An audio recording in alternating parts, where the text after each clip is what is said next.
नमस्कार मित्रांनो, smart traveller podcast सिरीजमध्ये आपलं परत स्वागत आहे. आज आपण अशा विषयावर बोलणार आहोत जो विषय गेले काही वर्ष खूप चर्चेत आहे, कारण ती टूरच बंद होती गेले काही वर्ष. ही टूर म्हणजे कैलास मानसरोवर यात्रा. याला यात्रा का म्हणतात? कारण ही धार्मिक पण आहे, एक त्याला टूरचंही स्वरूप आहे, थोडी ॲडव्हेंचरस पण आहे, पण मेनली स्पिरिच्युअल यात्रा ह्याच्यात मोडणारी ही कैलास मानसरोवर यात्रा आहे. तरी यात्रा कशी आहे, इथे काय काय आपण बघतो, किती खडतर आहे, याच्यावर तयारी काय करायला पाहिजे आधी, या सगळं बोलायला आपल्या दोन खास गेस्ट आहेत. एक म्हणजे वैष्णवी वाटवे, नमस्कार. आणि एक म्हणजे मंगेश कपोते. वैष्णवी पुण्याची आहे, मंगेशजी औरंगाबादवरनं खास या पॉडकास्ट करता आलेले आहेत तिथे. तर हे दोघं आपल्याला आज कैलास मानसरोवर यात्रा म्हणजे काय आहे याची डिटेल माहिती आपल्याला या पॉडकास्टमध्ये देणार आहेत. तर तुम्हाला दोघांनाही पहिला प्रश्न अगदी बेसिक, की ही कैलास मानसरोवर यात्रा म्हणजे काय असते? म्हणजे भारतात आहे का भारताबाहेर जायला लागतं? इथून सुरुवात करू आपण. ओम नमः शिवाय. कैलास मानसरोवर यात्रा ही आपली हिंदू धर्माची किंवा जे ओम ह्या बीज तत्वाला मानतात त्यांच्यासाठी ही सगळ्यात मोठी धार्मिक यात्रा आहे.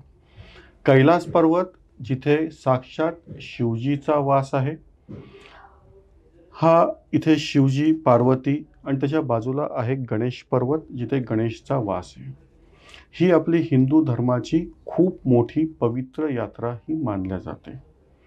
आता ही यात्रा का करावी, तर ह्या यात्रेचं असं म्हटलं जातं की पौराणिक कथेनुसार आणि धार्मिक जे काही स्पिरिच्युअल्स आपलं आहे त्याच्यानुसार, की जे लोकांना काही जे अनावधाने काही पापं घडलेले आहेत किंवा काही पाप मुक्त व्हायचं असेल किंवा त्यांच्या घरामधनं किंवा त्यांच्या वंशजामधनं कोणी काही पाप केलेले असतील, तर ही कैलास पर्वताचं दर्शन घेतल्यानंतर किंवा ती परिक्रमा केल्यानंतर पूर्ण घराचं पापमुक्ती हे होऊन त्यांना ही आध्यात्मिक गोष्ट किंवा आध्यात्मिक पॉवर जी आपण म्हणतो ती यांना प्राप्त होते. कैलास पर्वत म्हणजे तुम्ही असंही म्हणू शकतात की त्याला ज्या लोकांना मुक्ती पाहिजे आहे, मोक्ष प्राप्त करायची आहे, तर मोक्ष प्राप्तीसाठी कैलास ही परिक्रमा किंवा कैलास दर्शन करणं फार जरुरी आहे. पौराणिक कथेमध्ये याला खूप मोठं मान्यता दिलेली आहे. ज्या काळी पूर्वी आता म्हणत असं जसे म्हणतात की पांडव स्वर्गात गेले होते, तर पांडव ज्या स्वर्गात गेले होते त्यावेळेस तुमचं यमद्वार म्हणून तिथे एक जागा जी आहे, या यमद्वारमधनं जाताना त्यांनी त्यांची शरीर हे तिथं त्याग केला होता आणि शरीर त्याग करून ते कैलासामध्ये म्हणजे मुक्त मोक्ष प्राप्तीसाठी तिथे गेले होते. याचंच एक अजून एक उदाहरण म्हणजे हे एक जे जैन धर्म आहे त्याचा हा एक फार मोठं पवित्र क्षेत्र आहे. त्यांचे जे पहिले तीर्थंकर जे आहेत, जे ऋषभदेव, ह्या ऋषभदेवांना इथे मोक्ष प्राप्ती झाली होती आणि त्याच्यासाठी ह्या ठिकाणी जैन धर्मगुरूंचं हे खूप मोठं स्थान आहे. आता ही यात्रा कशी होते, काय होते, तर ही यात्रा जी आहे हा पहिले तिबेट पर्वत जो होता, जो तिबेट प्रांतामध्ये हा कैलास पर्वत बसलेला आहे, भारतात नाही आहे. हे आहे चायनाच्या स्थित तिबेट प्रांतामध्ये आहे आणि ह्याला असंही म्हटलं जातं की हा जगाच्या मध्यभागी बनलेला आहे, मध्यभागावर हा बनलेला आहे, ज्याची हाईट कैलास पर्वताची 6,638 मीटर म्हणजे अंदाजे 21,300 फुटाचा हा याची हाईट आहे. याला जी परिक्रमा होती ही कैलासची परिक्रमा पूर्ण होत नाही. जर आपण शंकराची पिंडीचा याचा आकार जो आहे, जर तुम्ही वरून जर एरियल व्ह्यूमध्ये बघितला याचा, तर हा तुम्हाला शंकराच्या पिंडीचा आकार दिसेल. ही परिक्रमा याची कैलासची आपण जी करतो ही टोटल 52 किलोमीटरची परिक्रमा आहे. पण ही 52 किलोमीटरची परिक्रमा करताना जवळपास 38 किलोमीटरचा हा खडतर प्रवास आहे. तुम्ही आता बोलताना म्हणलात की ती सुरू होते भारताबाहेर यात्रा आहे, तर कुठलं सुरू करायची यात्रा ही आणि तिथे पोहोचायचं कसं? आता ही जी यात्रा आहे ही एक 2 प्रकारे होते. ओके. ही 2 प्रकारे ज्यावेळेस होते त्यावेळेस एक होते भारतीय गव्हर्नमेंट मार्फत, भारतीय सरकार मार्फत एक होते, आणि एक होते नेपाळच्या टूर ऑपरेटर मार्फत. भारतीय गव्हर्नमेंटमध्ये आपला एक कुमाऊ मंडळ एरिया जो आहे, जो उत्तराखंडमधला, याच्यात उत्तराखंडचे ही कुमाऊ मंडळ जी आहे ही यात्रा ऑर्गनाईज करते भारत सरकारच्या अंडरमध्ये. याच्यासाठी तुम्हाला त्यांची लिंक असते, त्याच्यावर तुम्हाला अप्लाय वगैरे करावे लागतात. हे अप्लाय केल्यानंतर ते त्यांचं ITBP एक सेंटर आहे, त्या सेंटरवर जाऊन तुम्हाला मेडिकल द्यावं लागतं. पहिले ते त्यांचे एक 750 लोक ते लकी ड्रॉमध्ये नावं काढतात. मग त्या 750 लोकांना त्यांना ते ITBP सेंटरला मेडिकल टेस्टसाठी बोलवतात आणि मग त्याच्यात जे सिलेक्ट होतात ते त्यांच्यासाठी मग नंतर परत प्रशिक्षण वगैरे देऊन ती काढतात. हा एक प्रकार आहे. दुसरा प्रकार जो आहे ही यात्रा नेपाळ मार्गे बाय रोड होते. नेपाळ मार्गे रोड होताना याच्यामध्ये आपण जे तिथले नेपाळी जे स्थानिक पर्यटन व्यावसायिक आहेत. नेपाळ म्हणजे काठमांडू. इथून काठमांडूला आपल्याला विमानाने पोहोचायला आपल्याला काठमांडूला विमान पोहोचावं लागतं. पण ही जी यात्रा तुम्ही मला जो प्रश्न विचारला होता की ही काठमांडूचे ट्रॅव्हल एजंट्स ऑपरेट करतात आणि त्यांना आपण भारतीय लोक सपोर्ट करून आपण इथून त्यांच्याकडे घेऊन जातो आणि त्यांच्या बरोबर आपण एक मिक्सअप हा इव्हेंट करून आपण नेपाळ मार्गे घेऊन जातो. आता पहिला रूट जो मी तुम्हाला समजावतो की जो भारतीय गव्हर्नमेंटचा जो आहे, या भारतीय गव्हर्नमेंटमध्ये हा तर अतिशय खडतर रूट आहे. कारण दिल्लीला पहिले तुम्हाला ज्या सगळ्या परीक्षा पास झाल्यानंतर यात्रेच्या दिवशी ते तुम्हाला तिथे बोलवतात. अगेन 4 दिवस परत तुमचं मेडिकल टेस्ट आणि तुमची ब्रीफिंग्स वगैरे सगळं तयार करून घेतात. त्याच्यामध्ये परत त्या मेडिकल टेस्टमध्ये जर तुम्ही परत रिजेक्ट झाला तर तुम्हाला दिल्लीहूनच परत यावं लागतं. नंतर दिल्लीहून ते 4 दिवस ठेवल्यानंतर तिथून ते काठगोदाम, पिठोरागड, दारचुला, आदि कैलास मार्गे ते मध्ये थोडासा ट्रेक करतात आणि मग परत ताकलाकोटपर्यंत जातात. त्याच्यामध्ये दारचुलापर्यंत ते आपला पिठोरागडपर्यंत टेम्पो ट्रॅव्हलरने जातात. तिथून ते जीपने दारचुलाला जातात कारण रस्ता एकदम खराब रस्ता आहे, छोटासा अवघड रस्ता आहे, तर ते जीपने जावं लागतं. मग नंतर 2-4-5 किलोमीटरचा ट्रेक आहे. तो ट्रेक केल्यानंतर ते ताकलाकोट म्हणून गाव आहे, तिथे येतात ते ज्यावेळेस ते तिबेटमध्ये एंटर करतात आणि मग तिथून परत छोट्या गाड्यांनी ते कैलासपर्यंत येतात. पण तुम्ही म्हणाल 750 लोकच म्हणजे हो, ते तुमचं नशीब असेल, तुमचं हे नशिबाचा भाग आहे. आता हा जो दुसरा भाग पोर्शन जो आहे जो एकदम व्यवस्थित आहे की याच्यामध्ये तुम्हाला कुठल्याही प्रकारचं मेडिकल टेस्टची गरज नाहीये. याच्यात तुम्हाला पाहिजे फक्त शारीरिक फिटनेस आणि मानसिक फिटनेस. पण तरी तुम्ही काय मागता डॉक्टर सर्टिफिकेट? यस, आम्ही डॉक्टर सर्टिफिकेट मागतो. कारण कोणी प्रत्येकाला यात्रा करायची, एक आपली धार्मिक यात्रा आहे ती करायची इच्छा असते. तर त्याच्यामुळे ते काय लोक करतात की आजार लपवून येतात आणि मग पुढचे काही त्रास हे करते आपण सांगतो मेडिकल रिपोर्ट तुम्ही घेऊन या. त्याच्यामध्ये जर कोणाला हार्ट डिसीज असेल, अस्थमॅटिक असतील, सिव्हिअर डायबेटिक असतील किंवा अजून काही दुर्मिळ आजार असतील तर त्यांना आपण अलाउ करत नाही. पण तेवढीच यात्रा गव्हर्नमेंटपेक्षा ही सोपी आहे. ही सोपी आहे कारण तुम्हाला काठमांडूपर्यंत तुम्ही फ्लाईटने पोहोचू शकता. तिथून बाय बस तिबेट बॉर्डर आणि तिथून त्यांच्या परत तिबेटच्या गाड्यांनी तुम्ही कैलासच्या पायथ्यापर्यंत पोहोचा. म्हणजे याच्यात तुम्हाला चालायचं कुठं नाहीये, रस्ते एकदम चांगले आहेत. त्याच्यामुळे ही यात्रा सोपी होते आणि इंडिया गव्हर्नमेंटसारखी अवघड नाहीये. आणि ज्याला म्हणजे मेडिकल टेस्टमध्ये फेल झालं परत येणं वगैरे हा प्रकार होत नाही. असं होत नाही. फक्त मी म्हणलं तसं बेसिक फिटनेस पाहिजे. येस, अस्थमा वगैरे हे आजार नसलेल्या लोकांनी शक्यतो, आणि डॉक्टर सर्टिफिकेट घेता म्हणल्यावर काही प्रश्न जे फिट आहेत ते जाणार. तिथून काठमांडूला आपण विमानाने जातो. येस, आपल्याला प्रत्येक शहरातून व्हाया दिल्ली, व्हाया मुंबई किंवा डायरेक्ट मुंबई काठमांडू फ्लाईट आहेत. तर ह्याला कनेक्टिव्हिटी आहे. पण जर कोणाला असं वाटतं की आता काठमांडूचा एअरफेअर का घालायचा, तर इकडचे हे लोक गोरखपूरपर्यंत ट्रेनने येऊन गोरखपूरहून 3 तास सोनवली बॉर्डर आहे जी नेपाळ बॉर्डर, आणि तिथून परत बसने येऊ शकतात. तर याच्यात त्यांचा खर्च थोडाफार कमी होऊ शकतो पण दिवस वाढतात.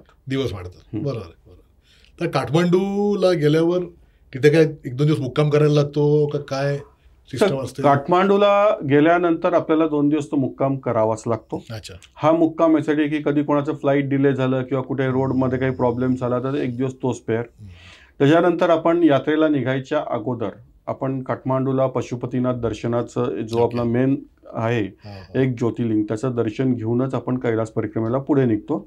आणि काही वेळ त्यांना लोकांना ब्रीफिंग देऊन त्यांचं लगेज पॅकिंग की काय सामान वरती पाहिजे, काय सामान तुम्हाला आवश्यक आहे, त्यांचे शूज आहेत की नाही, ह्या सगळ्या गोष्टी, त्यांनी थंडीचे कपडे आणलेत की नाही, तर ह्या सगळ्या गोष्टी बघण्यासाठी आपल्याला 1 दिवस पाहिजे असतो. हे झालं काठमांडू. मग तिथून पुढे आपला प्रवास कसा आहे? सगळा रोड प्रवास आहे. हा जो प्रवास आहे हा पूर्ण तिबेटच्या अंडरमध्ये राहतो. हा प्रवास जो आहे हा मध्ये आता करोनाच्या आसपास जवळपास 6 वर्षे ही यात्रा बंद होती. 2019 पासून ही यात्रा बंद होती. ती आत्ता ह्या वर्षी काही गोष्टी सगळ्या पॉझिटिव्ह झाल्या आणि ही यात्रा सुरुवात झालेली आहे. तर याच्यासाठी तिबेटमध्ये हे सगळे चायना गव्हर्नमेंटच्या अंडरमध्ये यात्रा चालते. ओके बर. चायना गव्हर्नमेंटचा अंडरचा पार्ट आहे तिबेट. या तिबेटच्या याच्यामध्ये त्यांचं फॉरेन अफेअर्स म्हणून एक डिपार्टमेंट आहे, त्यात तिबेट टुरिझम एक पार्ट येतो. ही यात्रा पुढे चालवतात. बर. त्याच्याबरोबर ज्यावेळेस आपण तिबेट एंटर करतो त्यावेळेस त्यांचा एक लायझनिंग ऑफिसर असतो, ज्याला आपण टूर गाईड म्हणू शकतो, जो अधिकृत त्यांचा जो आपल्याला पूर्ण ही यात्रा करवणार. अच्छा, तो तिकडे जॉईन होतो, तो आपल्याला बॉर्डरला जॉईन होतो. बर. त्याचं काम आहे सगळं आपल्याला अकोमोडेशन देणं, आपल्याला गाईड देणं, त्याला इन्फॉर्मेशन देणं, किंवा लोक इकडे तिकडे जाऊ नये त्याची काळजी घेणं आणि त्यांना सगळं व्यवस्थितपणे केअरफुल करणं. आता ही काठमांडून ज्या यात्रा चालू होते त्यावेळेस नेपाळच्या ज्या बसेस असतात त्या बसेसने आपण घेऊन जातो त्यांना. केरुंग म्हणून एक जागा आहे, तुमिरे आणि एक केरुंग असे त्या याच्या दरम्यान बॉर्डर बसलेली आहे, चायना बॉर्डर. इथपर्यंत जातो. इथून आपल्याला या ठिकाणी पोहोचल्यानंतर पायी बॉर्डर क्रॉस करावी लागते. जस्ट एक 50-100 मीटरचं डिस्टन्स आहे. बरोबर. त्या ठिकाणी आपल्याला इकडनं नेपाळ इमिग्रेशन्स करून त्या साईडने आपल्याला चायना इमिग्रेशन्स करायचे. चायना इमिग्रेशन करायचं त्यांचा लायझनिंग ऑफिसर मिळतो. मग त्यांच्या गाड्या आलेल्या असतात, त्या गाड्यांमध्ये बसून आपली ही यात्रा पुढे चालू होते. ही यात्रा पुढे चालू त्रास होत नाही, त्रास नाही, याला विजा लागतो. याच्यासाठी प्रोसिजर अशी आहे की तिबेट टुरिझमला सगळ्यात पहिले आपल्याला 1 मंथ बिफोर आपल्याला अप्लिकेशन द्यावे लागतात. 1 महिना आधी. येस, 1 महिना अगोदर त्यांना अप्लाय करावा लागतो. त्याच्यामध्ये सगळ्यांचे स्कॅन पासपोर्ट कॉपीज हे दिल्यानंतर ते सगळे पासपोर्ट्स ओरिजिनल आहेत काय सगळे त्याचे डॉक्युमेंट्स व्हेरिफिकेशन्स करतात आणि त्यासाठी एक परमिट इश्यू करतात. पण विजाला जसं बाकी विजाला IT रिटर्न, बँक स्टेटमेंट नाही, हे याची काही गरज नाही. याची IT रिटर्नची वगैरे गरज नाहीये. याला पासपोर्टची कॉपी द्यावी लागते, एक पासपोर्ट साईज फोटो द्यावा लागतो. हे दिल्यानंतर ते सगळे डॉक्युमेंट्स आणि ते वयात बसतं की नाही, कारण ह्याला एक महत्वाचं म्हणजे याला वयाची अट आहे. हो बर. वय वर्ष 18 ते वय वर्ष 70 एवढ्याच लोकांना या यात्रेला जाता येतं. 70च्या आतमध्ये जेवढे तेवढं सगळ्यांना जाता येतं. तर त्याच्यामुळे ते वय वगैरे सगळं सगळं चेक करतात आणि ते चेक केल्यानंतर ते एक ग्रुप परमिट इश्यू करतात की एवढे लोक ह्या दिवशी ह्या यात्रेला जाणार आहेत. हे परमिट आपल्याला नेपाळच्या एजंटकडे येतं. नेपाळचा एजंट हे घेऊन दिल्लीमध्ये येतो. आपल्याला दिल्लीच्या एम्बसीला जाऊन त्या परमिट सहित सगळ्यांचे ओरिजिनल पासपोर्ट सबमिट करावे लागतात. ओरिजिनल पासपोर्ट सबमिट केल्यानंतर वर्किंग 5 डेज विजा जे चायना एम्बसी 5 वर्किंग डेज घेतात आणि ते ग्रुप विजा देतात. याच्यामध्ये हे एक सगळ्यात महत्त्वाचं की कंपल्सरी ग्रुप विजा आहे, तुम्हाला इंडिव्हिज्युअल विजा मिळत नाही. ओके. हे पासपोर्टवर शिक्का वगैरे येत नाही. पासपोर्टवर शिक्का येतो ना, येतो. पासपोर्टवर शिक्का येतो, पण ते ग्रुप विजा येतो. सगळे एकत्र जाणार, सगळ्यांना तेवढ्याच लोकांना एकत्र जायचं आणि तेवढ्याच लोकांना एकत्र बाहेर पडायचं. हे कंपल्सरी त्याच्यामध्ये आहे.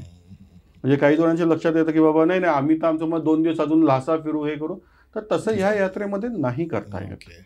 जेवढे लोक त्या दिवशी जातील आणि त्यांना जी दिलेली डेट आहे तेवढ्याच लोकांना तो लायझनिंग ऑफिसर इमिग्रेशन चेकआउट करून देतो. आय थिंक म्हणूनच तो माणूस येतो तुमच्या बरोबर. येस, इकडे तिकडे जात नाही ना वगैरे. नाही. आणि तिबेट पार्ट जसं म्हटलं जातं की हा चायनाच्या अंडरमध्ये येतं, तिथे भरपूर रिस्ट्रिक्शन्स आहेत चायनाचे. तुम्ही यायचं, तुमची फक्त यात्रा करायची, बाकीच्या गोष्टीला अलाउ काही नाही याच्यात. बाकी उगाच चौकशी इकडे तिकडे आणि गप्पा इकडे तिकडे जास्त नाही करायच्या. राईट. परफेक्ट. आता आपण यात्रेमध्ये आपण चायनामध्ये तिबेटमध्ये एंटर केलं. बरोबर. आता तिथून पुढे आता इथे कसं होतं की आपण समुद्र सपाटीपासून इथे हाईटला चढायला लागतो. जवळपास आपण ज्यावेळेस केरुंगला जातो तर त्यावेळेस आपण जवळपास 2600 मीटरवर जातो. तर इथून हाईट जशी चालू होते तर एक नॅचरली की थोडासा हलकासा ऑक्सिजनचा त्रास होण्यासाठी चालू होतो. कारण आपल्याला ॲक्मोडाईज त्या वेदरला होणं फार जरुरी आहे. म्हणून आम्ही तिथून पुढे एक सागा म्हणून गाव आहे, त्या सागा गावामध्ये 2 नाईट आम्ही मुक्काम देतो. हा 2 नाईट मुक्काम देण्याचं कारणच याच्यासाठी आहे की इथं गेल्यानंतर तुम्हाला ॲक्मोडेशन, कारण सागाची हाईट आहे 3600 मीटर. 3600 मीटर म्हणजे जवळपास तुम्ही झालेत 11,000 फुटाच्या आसपास. 11,000च्या फुटावर तुम्ही ज्यावेळेस जात आहेत त्यावेळेस तुम्हाला तिथे ॲक्मोडाईज होणं फार जरुरी आहे, कारण तिथून पुढे तुम्हाला अजून हाईट घ्यावी लागते. आणि हा एरिया जो आहे हा आपला एकदम टोटल ड्राय एरिया आहे. म्हणजे कुठेही तुम्हाला ग्रीनरी म्हणा किंवा तुम्हाला हा प्रकार मिळणार नाही. आजूबाजूला सगळे डोंगर आणि त्या डोंगरातनं सगळा ड्राय एरिया. जसं आपण एक छोटंसं म्हणू शकतो की एक उदाहरण द्यायचं म्हटलं तर लेह लडाखमध्ये जसा ड्राय एरिया आहे त्या पद्धतीने हा वरचा ड्राय एरिया आहे. Okay okay. त्याच्यामुळे थोडंसं लोकांचं अपसेट होणं किंवा थोडंसं एक कारण कल्पना आजकाल फार वेगवेगळ्या करून येतात, तर त्या दृष्टिकोनातून हा म्हणजे टुरिस्ट जागा आहे, टुरिस्ट leisure tourist नाहीये. टुरिस्ट नाही. हा तुमचा एरिया टोटल स्पिरिच्युअल म्हणून आहे. तर ज्यावेळेस आम्ही सागामध्ये 2 दिवस ठेवतो तर सकाळ संध्याकाळ थोडंसं 1-2 किलोमीटर वॉकिंग करून घेणं, ओके. त्यांची तब्येतीची काळजी घेणं, त्यांना संध्याकाळी ध्यानधारणा किंवा काही भजन कीर्तन गायला लावणं, जप करायला लावणं, तर ह्या गोष्टी आम्ही करून घेतो जेणेकरून त्यांची विल पॉवर वाढत राहते आणि एक मानसिक शांतता मिळत राहते. Okay okay. आणि मग सागावरून आम्ही मानस सरोवरला येतो, जो आपला सगळ्यात महत्त्वाचा लेक आहे, ज्याला आपण मानस सरोवर तलाव म्हणतो, ज्याचं असंही म्हटलं जातं की कैलास पर्वताला आपण मेरू पर्वत म्हणतो, जो मोक्षाचा पर्वत. आणि पौराणिक कथेनुसार एक तुम्ही असंही ऐकलेलं असेल की आणि आहे ती स्टोरी की ज्यावेळेस समुद्र मंथन झालं होतं, या समुद्र मंथनामध्ये कैलास पर्वत हा मेरू पर्वताला मध्ये ठेवून शेष नागाची दोरी तयार करून त्याच्यातनं जो ढवळून त्यांचे नवरत्न जे काढले होते, तोच हा मानस सरोवर, ज्याला असंही म्हटलं जातं की ब्रह्माची कल्पना म्हणजे त्याचा मानस आणि त्याच्यावरून त्यानं बनवलेला हा मानस सरोवर. त्याचा मानस सरोवरचा वरचा भाग म्हणजे ब्रह्मलोकही आपण म्हणू शकतो आणि मधला जो नाभीचा भाग आहे ज्याला वैकुंठधाम म्हणतो, कारण तो आहे विष्णूचा भाग, ज्याच्या तळाला विष्णूचा वास आहे. आणि ह्या सरोवराला ज्यावेळेस आपण परिक्रमा करतो तर तुम्ही म्हणतात की ब्रह्मलोक आणि विष्णुलोक, ज्याला आपण वैकुंठ धाम म्हणू शकतो, तर या दोघांचा मिळून हे आध्यात्मिक हा तलाव झालेला आहे. आणि याच्यामध्ये जे काही छोटे थोडे दगड मिळतात याला आपण असंही म्हणू शकतो की याचा साक्षात तुम्हाला शिव मिळालेला आहे.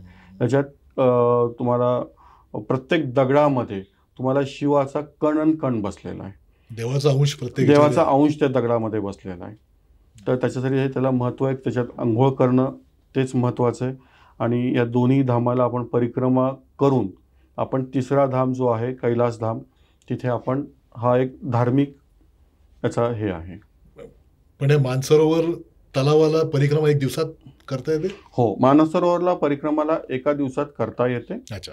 ही परिक्रमा गाडीने होते, ओके. पायी करायची गरज पडत नाही. ही 104 किलोमीटरची टोटल परिक्रमा आहे, जी गाडीमध्ये 3-4 तासामध्ये गाडीमध्ये पूर्ण परिक्रमा होते. वाटेत थांबून आपण आता ज्यावेळेस मानस सरोवरला आपण पहिल्याशी मुक्कामाला असतो, दुसऱ्याशी परिक्रमा स्टार्ट करतो आणि त्याच्या मध्यावर ज्यावेळेस येऊन आपण तिथे लोकांची आंघोळी वगैरे, स्नान, पूजा करून घेतो. मग भक्तिभावाने लोक काही पूजा वगैरे करतात. आपल्याबरोबर आपण या वर्षीपासून एक गुरुजी बरोबर ठेवलेला आहे, कारण प्रत्येक जण फक्त कसं आहे की कोण पूजा आजकाल जास्त टेप रेकॉर्डवरच पूजा चालते, म्हणून आपण आपल्याकडनं एक पूजा गुरुजी नेलेला आहे की जो तिथे जाऊन सगळ्यांची भक्तिभावाने पूजा करून देऊ शकतो. क्या बात आहे, क्या बात आहे. पण थंडी बिंडी खूप असेल आता वातावरण जे म्हटलं तुम्ही, तर आता वातावरणावर जर आपण आलो तर ज्यावेळेस आपण तिबेटमध्ये एंटर करतो तर त्यावेळेस आपण जवळपास 1-2 डिग्रीमध्ये टेम्परेचरमध्ये येतो आणि मानस सरोवरला येतो त्या 01-01वरच आपण असतो. पण इथे प्रचंड वाऱ्याचा वेग असतो, ओपन एरिया आहे आणि प्रचंड वाऱ्याचा वेग आहे. पण तरीही लोक भक्तिभावाने आणि जे श्रद्धाळू आहेत ते याच्यात एक डुबकी लावतात. पण याचंही एक वैशिष्ट्य आहे, ज्यावेळेस तुम्ही मानस सरोवरमध्ये उतरतात आंघोळीला, किती बाहेर थंडी असो, ते पाणी हलकंसं कोमट लागतं. येस, हे एक तुम्ही आध्यात्मिक आहे आणि त्याला तुम्ही अनुभवतात, लोक अनुभव घेतात. ज्यावेळेस तुम्ही पाण्यात उतरतात तर वरती किती गारवा असेल, किती गार वारा असेल, तर ज्यावेळेस तुम्ही पाण्यात उतरतात तुम्हाला पाणी बिलकुल अंगाला गार लागत नाही, तुम्हाला हलकंसं कोमट टाईप, म्हणजे आपण जे घरात नॉर्मल जे असतो त्या पद्धतीने पाणी असतं. क्या बात आहे, क्या बात आहे. दैवी चमत्कार असावा हा दैवी चमत्कार आहे, दुसरा काहीच नाही. ग्रेट. आजकालच्या सायन्सच्या युगामध्ये हे म्हणतात, पण आम्ही हे म्हणू की आध्यात्मिक जे आम्ही पाळणारे आहोत की सायन्स याच्यावरून आलेलं आहे, ह्या अध्यात्मावरून सायन्स आलेलं आहे. बरं, हे मानसरोवर परिक्रमा झाली वगैरे, तिथून आपण आता कैलासकडे निघतो. तिथून किती लांब आहे कैलास आणि काय मध्ये मुक्काम लागतो परत काही? मानस सरोवरून आपण निघाल्यानंतर कैलासचा बेस कॅम्प येतो दार्चेन गाव. अच्छा. ह्या दार्चेन गावामध्ये आपला एक मुक्काम होतो आणि नेक्स्ट डे पहाटे 5 वाजता आपण तिथून परिक्रमेसाठी निघतो. तर 8 किलोमीटरवर यमद्वार आहे. ओके. ॲक्च्युली परिक्रमा दार्जिन गावापासून चालू होते, पण आता रस्ता झालेला आपण यमद्वारपर्यंत सगळ्यांना बसने घेऊन जातो. तर बसने तिथं गेल्यानंतर यमद्वारचं आपण सगळ्यांचं पहिले दर्शन करून घेतो. ओके. हे दर्शन केल्यानंतर तिथे असं म्हटलं जातं, यमद्वारची आख्यायिका अशी आहे हा, हा. की जो कोणी स्वर्गात जातो, म्हणजे जो मोक्षप्राप्तीसाठी जातो, स्वर्गात म्हणजे आपण मोक्षप्राप्तीसाठी जातो, तो ह्या दरवाजातून जर गेला तर त्याचं शरीर हे मागे पृथ्वीवर राहतं किंवा मागे राहतं आणि फक्त आत्मा हा स्वर्गात विलीन व्हायला जातो. बर, बर. ज्यावेळेस पांडव स्वर्गात गेले होते त्यावेळेस त्यांनी ह्या यमद्वारच्या इथं त्यांनी त्यांचं शरीर त्याग करून फक्त आत्मा त्यांचा वरती मोक्षप्राप्तीसाठी गेला होता. बरोबर. तिथून ही परिक्रमा चालू होते. ही परिक्रमा ज्यावेळेस चालू होते तर याच्यामध्ये कैलासचं डिस्टन्स जवळपास 20 ते 25 किलोमीटर आतमध्ये राहतं. बर. आपण ही आउटर परिक्रमा करतो. ओके. त्याच्यात ओके. 2 परिक्रमा होतात, एक बरं. इनर दर्शन परिक्रमा आणि एक आउटर परिक्रमा. आपण करतो आउटर परिक्रमा. बरं. यावर्षी इनर परिक्रमा परमिशन नाहीये. हो. मी तुम्हाला इनर परिक्रमा हे काय आहे तेही सांगतो, त्याच्यात मध्ये काय काय होतं तेही सांगतो तुम्हाला. मेजर फरक काय दोघांमध्ये? मेजर फरक त्याच्यावरच मी येतो. ओके. सुरुवातीला हेच सांगतो की ज्यावेळेस आपण यमद्वारून निघतो तर पहिले आपण 14 किलोमीटर पहिले जातो दिराफुकला. अच्छा. दिराफुकला चढताना आपल्याला जवळपास नॉर्मल चढ आहे आणि दिराफुकला आपण पहिले गेस्ट हाऊसला थांबतो. आता इनर परिक्रमा दर्शन काय आहे, तर इनर परिक्रमा दर्शन जी आहे हे आतमध्ये जवळपास तुम्ही जिथं कैलासच्या जवळ जातात, तुम्ही एकदम जवळ जाता तुम्ही, तिथे काही पिरॅमिड्स आहेत जे नॅचरल पिरॅमिड्स आहेत बरं. आणि त्याला तुम्ही असे म्हणू शकतात की चरण पादुका दर्शन, की त्या ठिकाणी तुम्ही खरंच कैलासाच्या पायथ्याशी पायावर डोकं ठेवून तुम्ही दर्शन घेतात. याला म्हटलं जातं इनर दर्शन किंवा इनर परिक्रमा कोणी म्हणतात, कोणी इनर दर्शन म्हणतात. तर ओके. ती पद्धत आहे ती. ओके. ओके. ओके. तर ही जी परिक्रमा तिथे होते, परवानगी नाही यावर्षी? तिथे यावर्षी परवानगी दिलेली नाही, कारण 6 वर्षानंतर आता उघडलेलं आहे. तर आत्ताच कुठे सुरुवात झालेली आहे, तर त्यांनाही हे बघायचं की काय आहे आणि काय नाही, बरोबर. किती लोक येतात, कारण आतमध्ये तेवढं फिटनेस पाहिजे, कारण टेम्परेचर जवळपास मायनस येतं. आणि दिराफुक जे गावात आपण पहिला मुक्काम करतो परिक्रमेच्या दरम्यान, त्यावेळेस 7 किलोमीटर आपल्याला आतमध्ये पायी जावं लागतं. बर, बर. अंदाजे जो चालू शकतो तो 3-1 तासात जातो. अच्छा. चढ आहे चांगला, आणि जे जाई नाही त्यांना 5-5.5 तास लागतात. ओके. मग तिथे जाऊन अंदाजे तुम्ही तासभर तिथे पिरॅमिड्सला दर्शन, म्हणजे जे चरण पादुकाचं म्हणजे कैलासचे पाया पडून डोकं ठेवून दर्शन करू शकता. ओके. ते इनर परिक्रमा, याला इनर ओके, दर्शन ओके, म्हणतात. ओके. आणि परत तुम्ही दिराफुकला मुक्काम अच्छा. करता. ओके. ओके. राईट. आता ह्या आउटर परिक्रमेचा जो दुसरा हा. डे आहे, त्याच्यात तुम्ही जवळपास 60 डिग्री अँगलमध्ये तुम्हाला वरती क्लाइंब करावं लागतं. पण असा प्रवास गाडी नाही आहे? नाही, हा पायी आहे सगळा. पायी आहे सगळा? दार्चेन पासून तुम्हाला परिक्रमा जी चालू होते ही तुमची पायी चालू होते. हो. बर, बर. त्याच्यात यमद्वारपर्यंत बसने सोडतो, पण पुढे पायी चालू होतो. हो. बर. आता जे लोक पायी चालू शकत नाही हा, त्यांना हा. तिथे घोड्याची सोय आहे. ओके. ते घोडे 3 दिवसासाठी, घोडा एका दिवसासाठी, 3 दिवसासाठी घोडा कंपल्सरी घ्यावा लागतो. ओके. ओके. टोटल परिक्रमा 3 दिवसाची? 3 दिवसाची परिक्रमा कैलास होते. परिक्रमा. त्याच्यात 2 मुक्काम होतात आणि 3 दिवसाची परिक्रमा होते.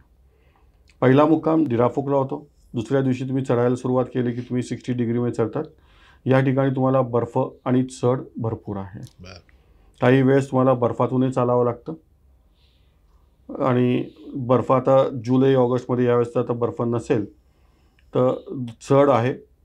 आणि घोड्यावरही जे काही लोक जातात तर त्यांनाही काही काही ठिकाणी उतरवल्या जातं, कारण चढावर घोड्यावर बॅलन्स जाऊ शकतो, त्या हिशोबाने त्यांना उतरवल्या जातं आणि हात धरून वरती नेल्या जातं, परत घोड्यावर बसून परत वरती. पण तुमचा अनुभव काय आहे की जनरली मी असं ऐकलंय की या टेरेनमध्ये घोड्यावर बसून जाणं खूप तापदायक असतं? नाही नाही? नाही, म्हणजे अवघड असतं असं? नाही, अवघड वगैरे नाहीये. ज्या ठिकाणी अवघड आहे, मी तुम्हाला ते झालं की सेकंड डे अवघड आहे. अच्छा. ओके. सेकंड डेमध्ये तुम्हाला 60 डिग्रीमध्ये चढायचं आणि तेवढ्या 60 डिग्रीमध्ये उतरायचं. आणि ह्याचा मेन सेंटर पॉईंट जो आहे, तो मध्यबिंदू जो आहे तो डोलमा पास. अच्छा. आणि डोलमा पासला जेव्हा तुम्ही समोरासमोर तुम्ही डोलमा पासला आल्यानंतर तुम्ही समोरासमोर कैलासच्या समोरासमोर येता आणि तिथे तुम्ही पूजापाठ वगैरे करून परत उतरायला खाली सुरू करतात. ते जुथुलफुक गावात येतात. अच्छा. इकडनं दिराफुकवरून चढतात, डोलमा ओके. पासवरून ओके. तुम्ही याला येतात. हे एक दिवसात करतो येस. आता ह्या प्रवासामध्ये जो जसं तुम्ही मला प्रश्न विचारला की घोड्यावर अवघड आहे, तर या प्रवासात थोडंसं सेकंड डेला अवघड आहे. पण ज्या ठिकाणी जास्त चढ आहे त्या ठिकाणी घोडेवाला उतरवतो उतरवतो. आणि मग बाकी तुम्हाला थोडं पुढे यायला लावतो, परत घोड्यावर बसवतो, परत जिथे जास्त चढ आला परत तिथे असं 2-3 ठिकाणी चढायचं उतरायचं आहे आणि उतरताना 2-3 ठिकाणी परत तुम्हाला उतरायचं आहे. अच्छा. पण असाच स्टीप उतार असेल परत तिथे. हा स्टीफ उतार आहे. हा, आणि ते करता तुम्ही जुतुल फुगला येतात. पण ज्यावेळेस तुम्ही उतरतात तर तुम्हाला अजून एक तिथे एक जागा मिळायला मिळते, ते म्हणजे गौरीकुंड. बरं. ज्या ठिकाणी असं म्हटलं गेलेलं आहे की पार्वतीचं तीर्थस्नान, जे तिथे स्नानगृह म्हणा किंवा तीर्थस्नान, ते गौरीकुंड आहे. अतिशय मोहक दृश्य वरून पाहायला मिळतं. जे शेर्पा लोक आहेत, जे व्यवस्थित चांगले ट्रेकर्स, तेच बरंच खाली उतरू शकतात अच्छा. आणि परत त्याचं दर्शन घेऊन किंवा ते हातपाय हे करत तुम्ही परत वरती येऊ शकतात. पण जे लोक उतरत नाहीत तर त्यावेळेस आम्ही आमच्याबरोबरचे जे शेर्पा जे परिक्रमेला जातात ते तिथून खालून पाणी भरून आणतात अच्छा. आणि लोकांना तीर्थ म्हणून वगैरे देतात. म्हणजे कोणी तीर्थ घेऊन यायचं ते घेऊन येऊ शकतात आणि मग जुतुल फुकला दुसरा मुक्काम मुक्काम होतो. झाला. ओके ओके आणि थर्ड डे अगेन नॉर्मल आहे. ओके. पहाटे 5ला निघाला की तुम्ही 5-5:30 तासात तुम्ही 8-9 किलोमीटर खाली येता. तिथे आम्ही तुम्हाला पिकअप करतो आणि पुढची यात्रा चालू होते. ओके. आय थिंक तुम्ही आता बोलता तर एक महत्त्वाचा विषय बोललात की पहाटे 5-5:30ला निघणं. बरोबर. तर हे मला वाटतं ह्या सेक्टरमध्ये खूप महत्त्वाचं आहे. तर बरोबर. त्याच्यावर जरा सांगा, लोकांना याची कल्पना नसते की सर याच्यामध्ये कसं आहे की एक तर पहिली सगळ्यात मोठी गोष्ट, भारत आणि चीन याच्यामध्ये 2.5 तासाचा डिफरन्स आहे. ते 2.5 तास आपल्या पुढं आहेत. बरोबर. त्याच्यामुळे दिवस लवकर संपतो. त्याच्यामुळे पहाटे 5ला निघणं जरुरी आहे. आणि ज्यावेळेस परिक्रमेला म्हणा किंवा प्रवासात म्हणा, तुम्ही जितक्या लवकर निघू शकतात, कारण हा जो आहे तुमचा सगळ्यात डोंगराळ भाग आहे. त्याच्यानंतर सगळ्या ड्राय एरिया आहे, रस्त्यात कुठे काहीही नाही आहे.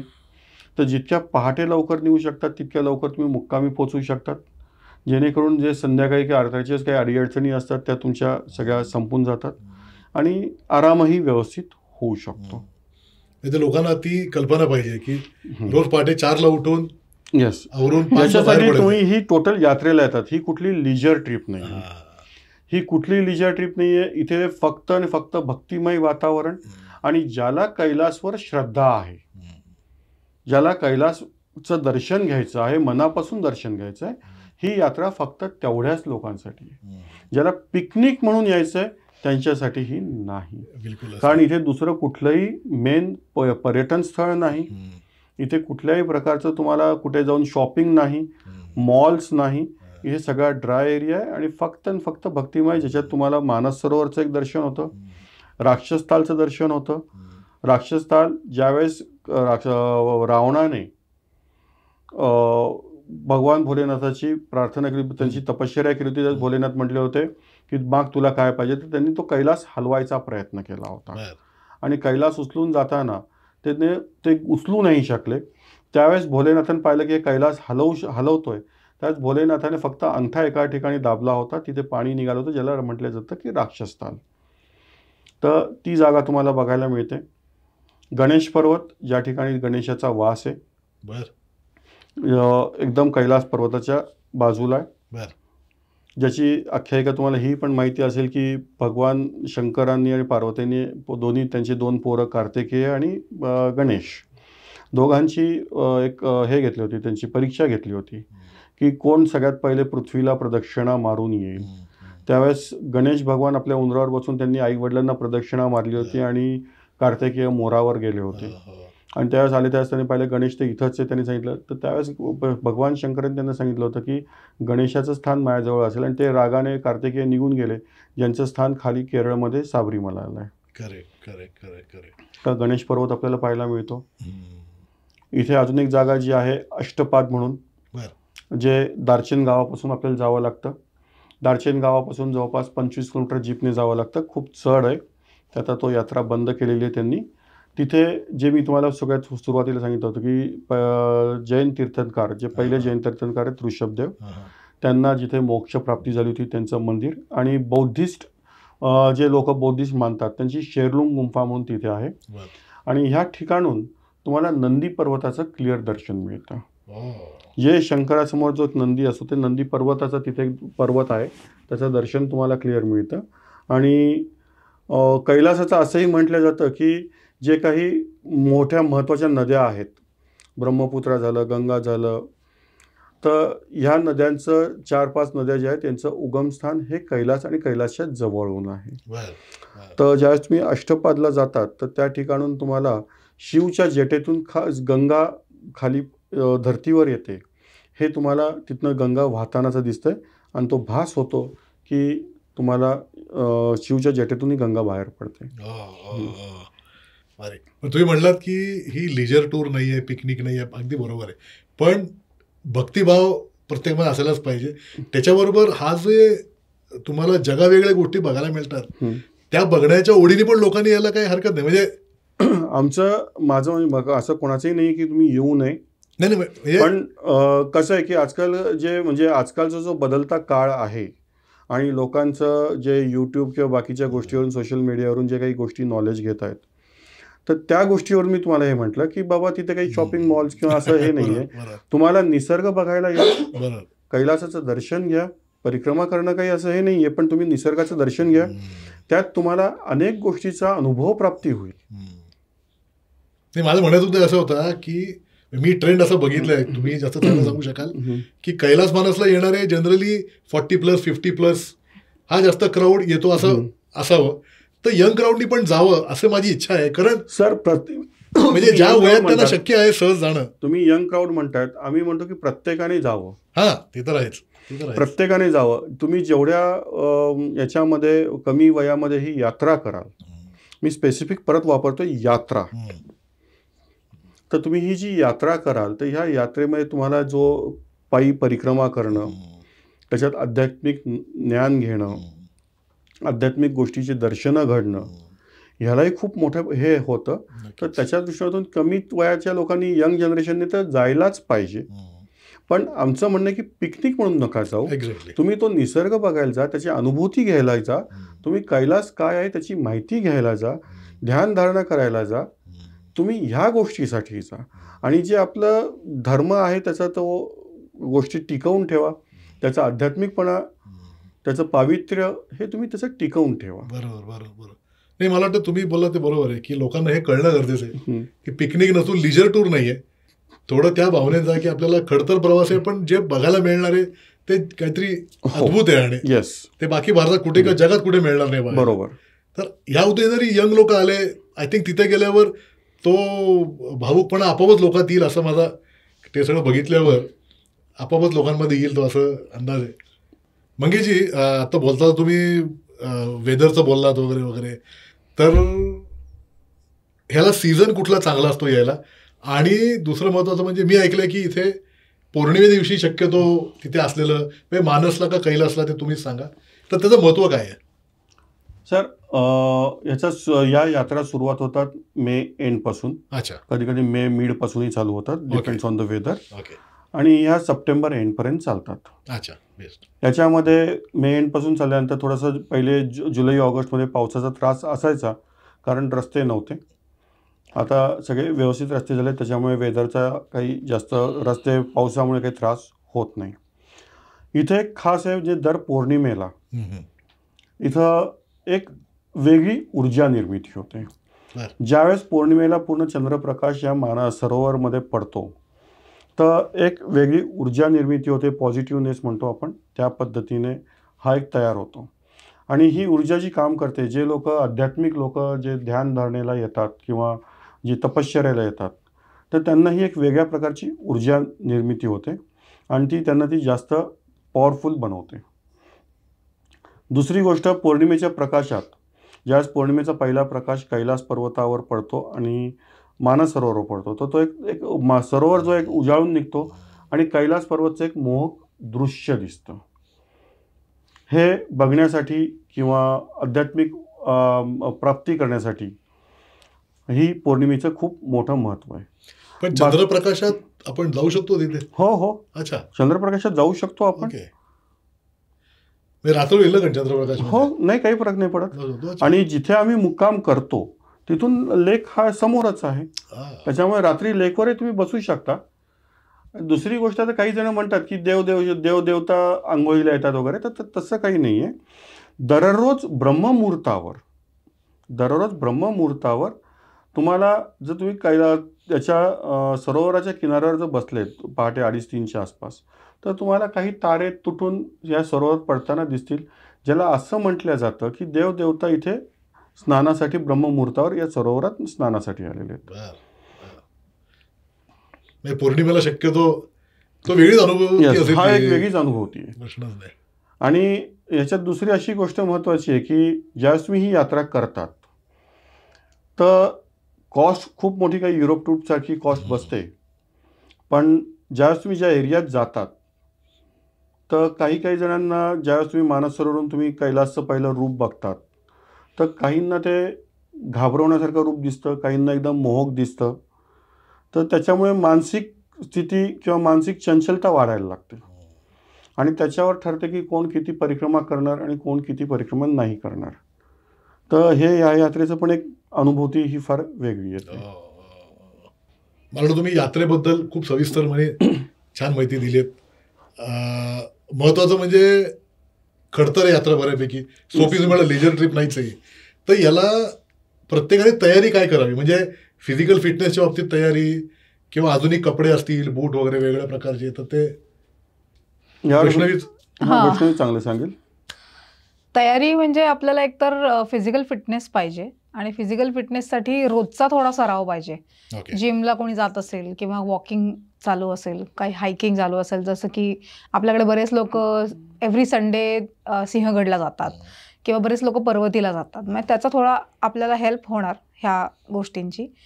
दुसरं म्हणजे फिजिकल फिटनेसमध्ये फिटनेस इज मोर इम्पॉर्टंट, कारण तुमची हेल्थ काहीही असू शकेल, पण फिटनेसची जी आपली टेस्ट आहे ती आपल्याला करून घ्यायची आहे. कारण ब्लड प्रेशर आपल्याला आहे की नाही हे आपल्याला माहीत नसतं, पण त्याची एकदा टेस्ट करून घ्यायची आहे. डायबिटीस ज्यांना आहे त्यांनी शुगर कंट्रोलमध्ये ठेवणे, किंवा ज्यांना डायबिटीस बॉर्डरलाईनला आहे त्यांनी आणखीन शुगर कंट्रोलसाठी काही प्रयत्न करणं. ॲलर्जीज आपल्याला काय काय आहेत ह्याची माहिती आपल्याला असणं गरजेचं आहे. कोणाला ॲस्थमा असेल तर त्याच्यासाठी तुम्ही आधीपासून तयारी करू शकता, कारण हाय अल्टिट्यूडला गेल्यानंतर तुम्हाला ऑब्व्हियसली तुमचा ऑक्सिजन लेवल कमी होणार आहे आणि एरवीच तुम्हाला श्वास घ्यायला त्रास होतो ॲस्थमामुळे, तर लो ऑक्सिजनला तुम्हाला आणखीन त्रास होण्याची शक्यता असते.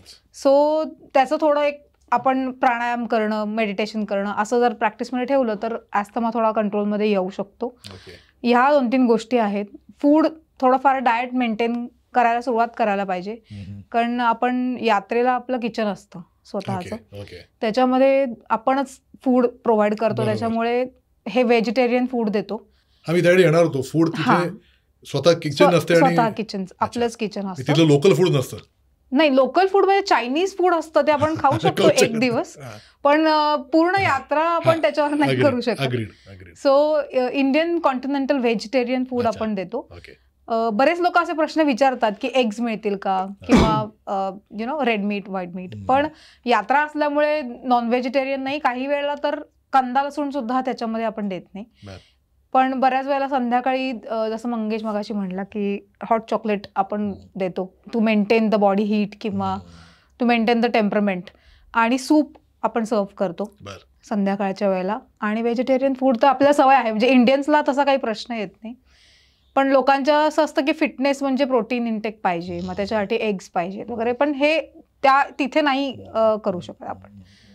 सो हा एक प्रत्येक स्वतःची तब्येत नीट मेंटेन करणं आणि 3-4 महिने आधी तयारी करून, म्हणजे साधारण आता मे एंड किंवा मे मिडला जेव्हा यात्रा सुरू होणार, म्हणजे जेव्हापासून सुरू होणार, त्याच्या आपल्याला जेव्हा जायचंय त्याच्या निदान एक 2-4 महिने आधीपासून जरी प्रॅक्टिस सुरू केली रोजची, तरी तो एवढा फिटनेस मेंटेन होऊ शकतो आणि ह्या सगळ्या गोष्टी कंट्रोलमध्ये येऊ शकतात. बेसिकली काय होतं, ऑक्सिजन लेवल कमी व्हायला लागली तुमच्या शरीरामध्ये तर बीपी वाढायला लागतं. बीपी वाढायला लागलं की तुमच्या शुगरवरती इफेक्ट होतो. सो हे तो सायक्लिक इफेक्ट आहे.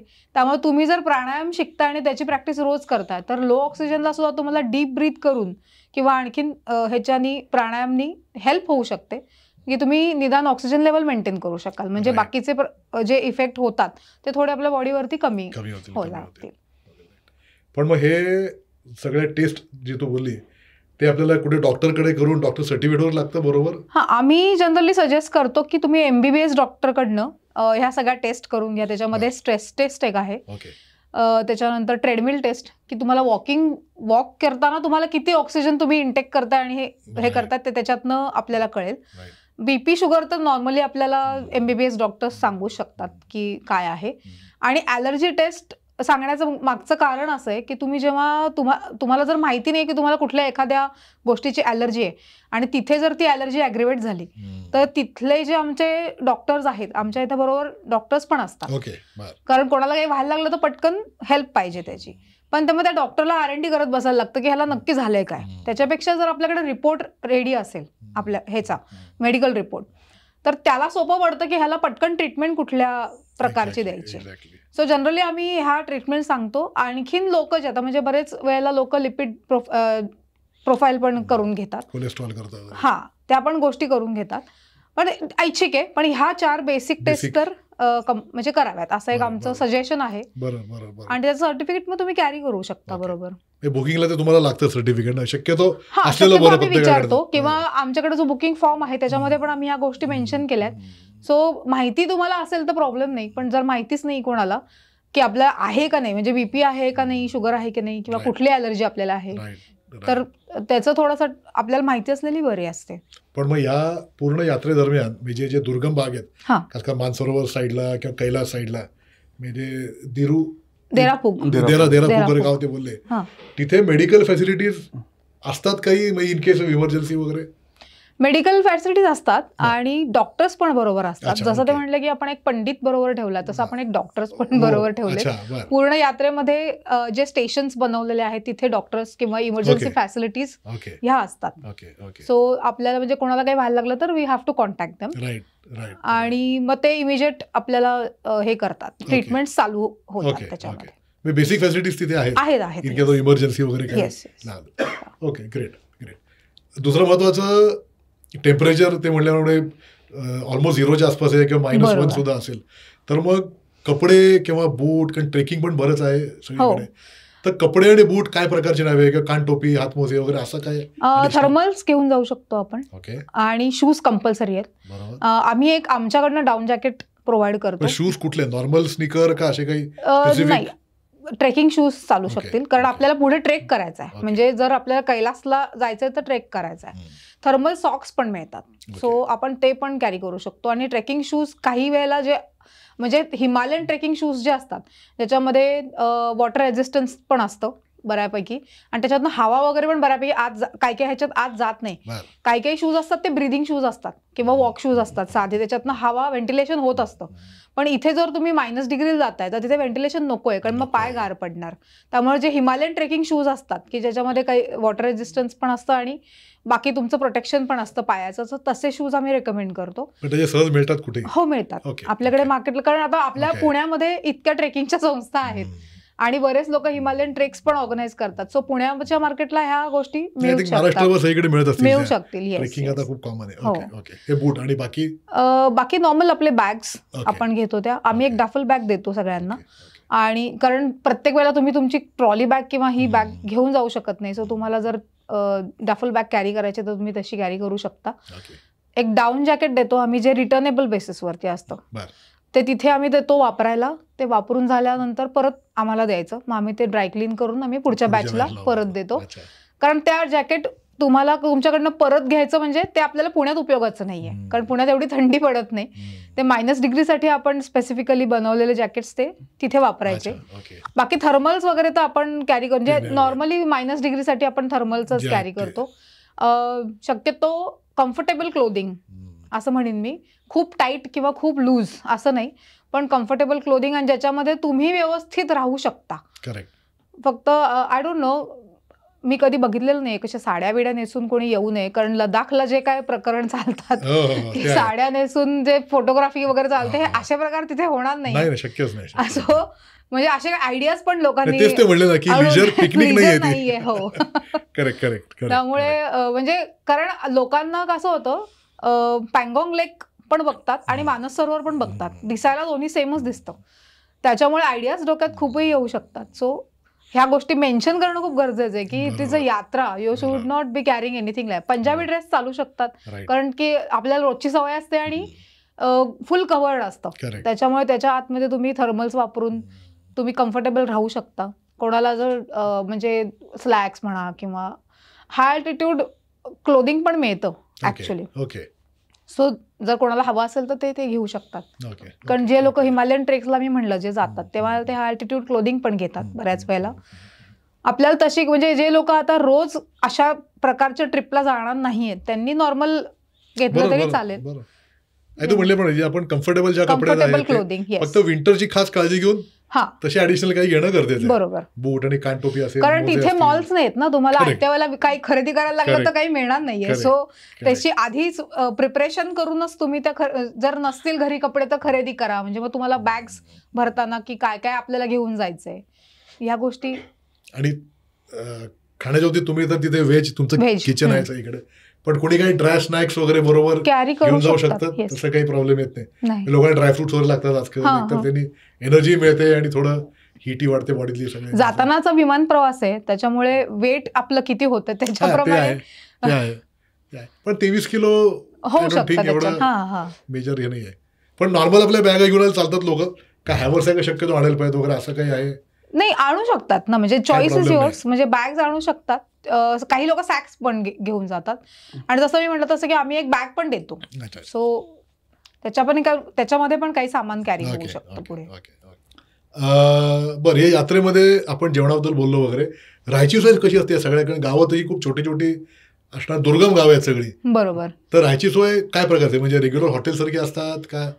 काही ठिकाणी हॉटेल्स आहेत जे मधला जो आपला रस्त्यात आपलं जे आपण स्टे घेतो तिथे मानसरोवरला आणि परिक्रमेला म्हणजे कैलास परिक्रमेला आश्रम स्वरूपाचं अकोमोडेशन असतं जिथे कॉमन टॉयलेट्स आहेत. पण राहायची सोय व्यवस्थित असते, नीट अँड क्लीन. थोडंफार आपण एक बेसिक टू डिलक्स कॅटेगरीमध्ये म्हटलं तरी चालेल. बाकीच्या ठिकाणी आपले हॉटेल्स आणि अटॅच टॉयलेट रूम्स वगैरे आहेत. आणि 5 स्टार हॉटेल्स आपण देतो काठमांडूमध्ये. कारण त्याच्यात कारणं अशी आहेत की जाताना आपण 2 नाईट्सचा स्टे आपला आहे काठमांडूमध्ये, जिथे बऱ्याच फॅसिलिटीज आपल्याला मिळतात ज्या बाकी इतर 3 स्टार किंवा बिलो कॅटेगरीजला मिळत नाहीत. जसं की जिम किंवा स्पा किंवा तुम्हाला समजा काही फिजिकल ऍक्टिव्हिटीज करून घ्यायच्या असतील तर काही थोडी तयारी करण्यासाठी तुम्ही वॉकिंग, ट्रेडमिल वॉकिंग करू शकता किंवा जिमिंग थोडं करू शकता. थोडं स्पा मध्ये तुम्हाला जर रिलॅक्स व्हायचं असेल तर ते करू शकता. या फॅसिलिटीज दुसरीकडे मिळत नाहीत. त्यामुळे जाता येता आपले 5 स्टार कॅटेगरी हॉटेल्स आहेत काठमांडूमध्ये. आणि रिटर्नला सुद्धा आपण सेमच कॅटेगरी हॉटेल देतो काठमांडूमध्ये, कारण तुम्ही एवढी ट्रिप म्हणजे यात्रा करून आल्यानंतर थकलेला असतात, त्यामुळे थोडं रिलॅक्स झालं तर आपल्याला घरी पण आपण फ्रेश पोचतो. बरोबर. आणि थोडंसं फील गुड फॅक्टर त्याच्यामध्ये असल्यामुळे we prefer to give 5 star hotel in both the ways in Kathmandu. नक्कीच नक्कीच नक्कीच. आणि आल्यावर एवढा खडतर प्रवास करून आल्यावर एक दिवस रिलॅक्सेशन पाहिजे any time. Okay okay okay. एक माझा मुद्दा मगाशी माझा राहिला तो म्हणजे आपण लडाख बद्दल बोललो आणि याच्याबद्दल बोललो की ही जी हाय अल्टिट्यूड गावं असतात 2000, 3000, 3500, 4000 फुटावर, तिथे जनरली लोकांना हाय अल्टिट्यूडचा प्रॉब्लेम येतो. बरोबर. तर अशी काही गोळ्या प्रचलित आहेत सध्या मार्केटमध्ये, तर ते किती उपयोगी आहे, त्याचा खरंच फायदा होतो का नाही आणि ती घ्यावी का नाही लोकांनी? याच्यामध्ये मी थोडं तुम्हाला चर्चा करेल की जसं आपण काठमांडून निघाल्यानंतर ज्यावेळेस आपण तिबेट एंटर करतो आपण हळूहळू हाय अल्टिट्यूडला चालायला लागतो.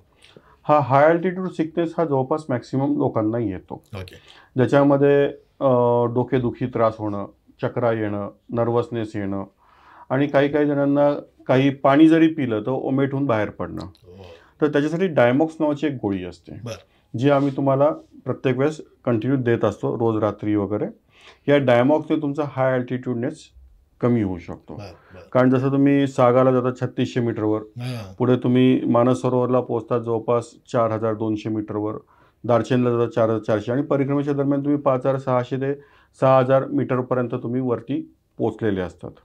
तर हा त्रास नॉर्मली नॅचरल किती तुम्ही हे असलं तर थोडाफार हा त्रास सगळ्यांना होतो, हा हाय अल्टिट्यूड त्रास. तर याच्यामुळे काही घाबरायची गरज नाही. हे डायमॉक्स हे होतं आणि जसजसं तुम्ही ॲक्युमलाइज होत जातात हा त्रास तुमचा कमी होत जातो. कमी होतो.